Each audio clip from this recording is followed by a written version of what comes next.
Yo, what's going down, Green Screen Entertainment fans? Your boy Jay Green, back right now with my review for X. Now, this movie stars Mia Goth, Jenna Ortega, Kid Cudi, Brittany Snow, and Martin Henderson. And it was directed by Ty West. Now, for those of y'all out there who have no idea what X is all about, we are basically following a group of young filmmakers. Now, they've set out to rural Texas in an attempt to make a Skinamax feature film. Now, they think that they found the perfect location. The only problem is the elderly couple that they've rented their space from isn't all right upstairs. So when they find out what they're actually doing and they get caught with their pants down, shit's about to go sideways. Now, straight off the top, I really enjoyed this film, and I do recommend that you go see it, and I honestly recommend that you go check it out in the theater, because when you watch a movie like this with a theater audience, you're going to get a different experience than if you were watching at home doing whatever. Now, I think that this movie truly delivers on the promise of its premise based on the trailers. The trailers tell you that we got a group of young ones trying to make a little prono movie, but the old people that they're renting the space from is getting a little kooky, and that's exactly what happens. This movie starts basically in the end, kind of showing you the aftermath of some of the mayhem that had jumped off. Then it tracks back about maybe 3 or so days later to show you how the young kids got there. I like a movie that does that, especially when you know what's about to jump off, but you don't see how. And then as it takes you through the entire story, it still leads you into suspenseful moments, creepy, nasty kills, things of this nature, even some thought-provoking questions that people are going to ask, especially as they get older. Because again, remember, it's the old people that are acting funky style, and they're the ones that are posing some of these questions that even these young people are thinking about at that very moment in time. So as they're kind of having this inner dialogue between, the old couple and the young ones, we as audience members get to kind of put ourselves in that position and say, man, yeah, I never thought about life like that.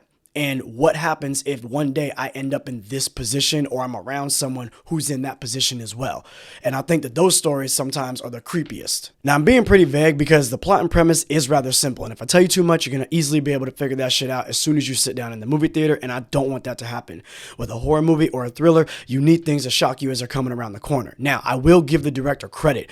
Even though this plot and premise is rather simple, he's able to make this movie, to me, incredibly entertaining. Like I said, this movie starts out showing you what's to come.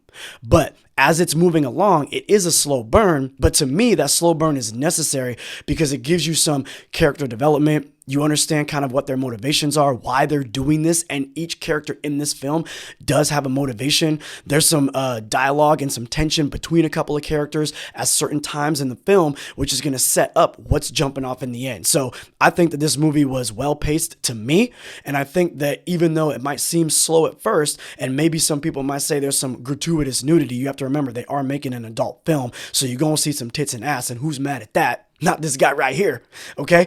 I think that the director was very well at putting everything together in a way that led to a phenomenal finish. Before I get up out of here, I do want to make a quick comparison, something that I was thinking about on the way home after this movie. I don't know if any of y'all out there saw the M. Night Shyamalan movie, The Visit. I did do a review for it on this channel. That movie deals with some elderly people that got some stuff jumping off, okay? This movie reminded me of The Visit on steroids, The Visit on crack cocaine, The Visit on heroin, meth, bath salts, you name it. This movie is basically that dialed to 11. You feel me? So if you've seen The Visit, but you want to see something a bit more adult with a bit more graphic kills and maybe a very interesting plot and premise that might make you think as a young person, how am I going to be when I get older?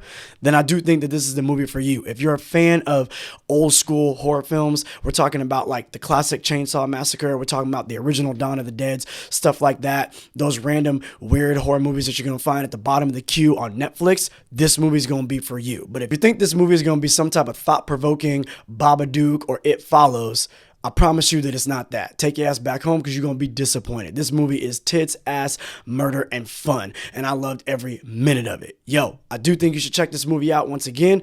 Support movies like this because if you want original films and if you want something that's way different than the typical jump scare horror film, you got to go show your love with your dollar. That just is the way that it is, okay?